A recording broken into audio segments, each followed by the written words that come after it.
Ooh, and there I am. Hey guys, welcome to the HOGside. I am Steve Fishkin, the head honcho, the head cheese, the guy who can't comb his hair at Pigskin Nut. And welcome to the HOGside.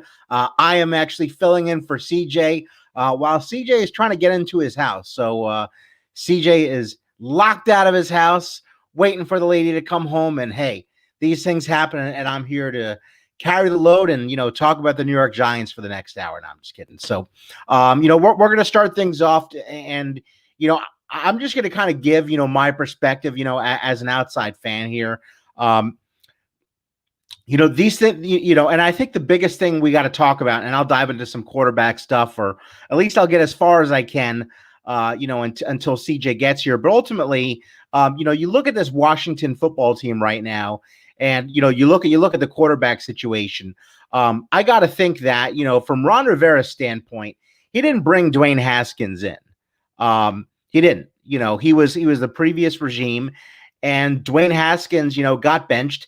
He's been playing recently, but I think when you look at Haskins in terms of the way he's seeing the field, and I don't think he's seeing the field very well, you're seeing a lot of those issues continue there. And this is an interesting thing because this team right now, obviously with the lead they have in the division, they are poised to be a playoff team.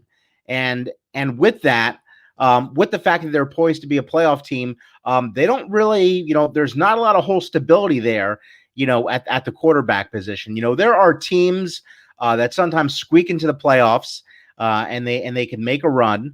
We've seen it before with teams like the Ravens, the Giants, the Packers, teams that weren't expected to go very far, but, ended up, playing huge, and, winning it. But when you look at Washington, or you look at those teams had a quarterback. Washington, you don't know what you're getting because Alex Smith right now, you're seeing already that he's having some calf issues, and this is stemming back to the original injury that he had. And then, in terms of other guys, you got Steven Montez, Taylor Heineke. These guys are not exactly expected to be your franchise guy. So that brings us to Dwayne Haskins. Let's look at what happened here. The guy was not in a strip club. He was in his own house with strippers there. And, the photos have surfaced. And ultimately, I think this really comes back to leadership, and especially when you're at the quarterback position, the leadership there in terms of your conduct on and off the field, it's going to be scrutinized a whole lot more than what it would be for, let's say, an offensive lineman, defensive lineman, or really anyone else. So, you have to realize that, and I think Dwayne Haskins has to take into consideration that. He is going to be heavily scrutinized. And I think, you wouldn't see this happening with a lot of other quarterbacks around the league. So it goes back to the leadership issues. And, is that really a concern? And when I look at everything from Haskins, he hasn't shown you yet that he can be the guy.